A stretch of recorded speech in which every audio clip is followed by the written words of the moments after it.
Fast, urban, tribal, universal, radical. Radical is about single-issue activism and the death of politics. Radical is about the fact that left and right has more or less disappeared in political life. It's now questions like, do you nationalize a bank or not? Do you swap loans or do you take equity in the bank? These are not left-right issues. They are single issues. Do we set up a carbon trading platform and impose it by law on businesses in our country? Single issue.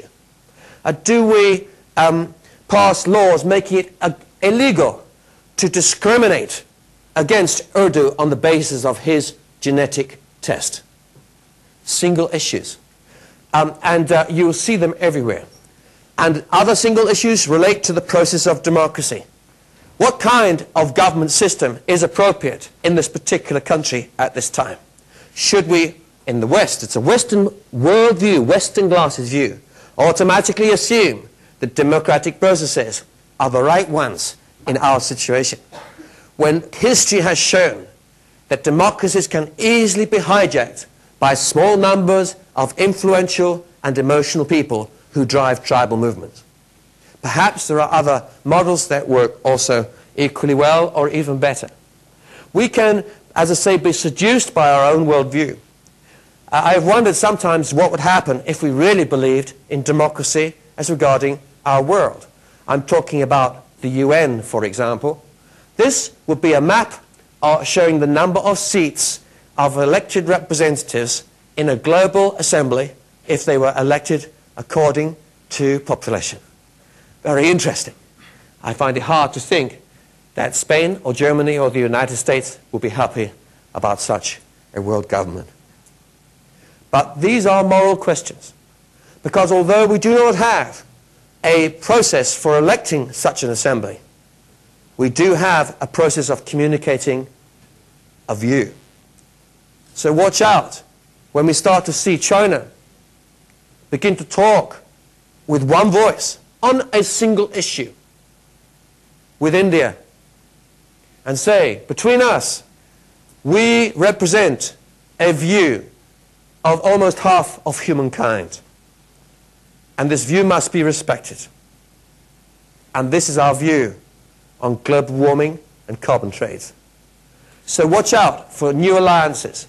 Watch out also for religious issues and conflicts. You will hear more about many of these issues in future days. I think tomorrow afternoon you're going to hear about this specific issue, which is important at the moment, which is conflicts.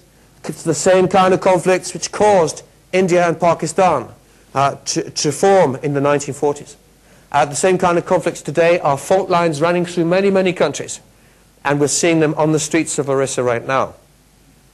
Watch out for disadvantaged groups who feel excluded from wealth to form new political movements, which may even get mixed up with religious movements in order to find what they see as justice for the future. And we're seeing this at the moment with new political and religious affiliations and belongings and relationships amongst the poorest of the poor, tribal peoples and others in India. People often ask me about Islam, and you know what? What I'd say is this. If you are someone who finds it hard to understand some aspects of Islamic extremism, then the first thing to do is to take your glasses off. And for me, what I need to try to do is to imagine that my oldest son, John, who's 26 years old, has decided to become a freedom fighter, become a martyr. And he has committed himself to strapping explosives around his body with the blessing and approval of his wife and the support of the rest of the family. I have to try to imagine what might have got inside John's mind to have brought him to such a point of emotion, and what his hopes are, what his passion is, and what his vision is for a better kind of world, and why it is that he believes the world will be a better place if he is dead and in many pieces, collected by ambulance men and other workers having destroyed 15 to 20 mothers and their children at a bus stop. What is it that was in his mind when he pressed that button? Why is it that he loves his cause and his people so much, and his God, that he's willing to do this in this way? And it's when I come to a point of saying, yes, I can really understand that. Then I know I've taken my glasses off enough. And perhaps I may begin to find a way to help him to a different kind of future.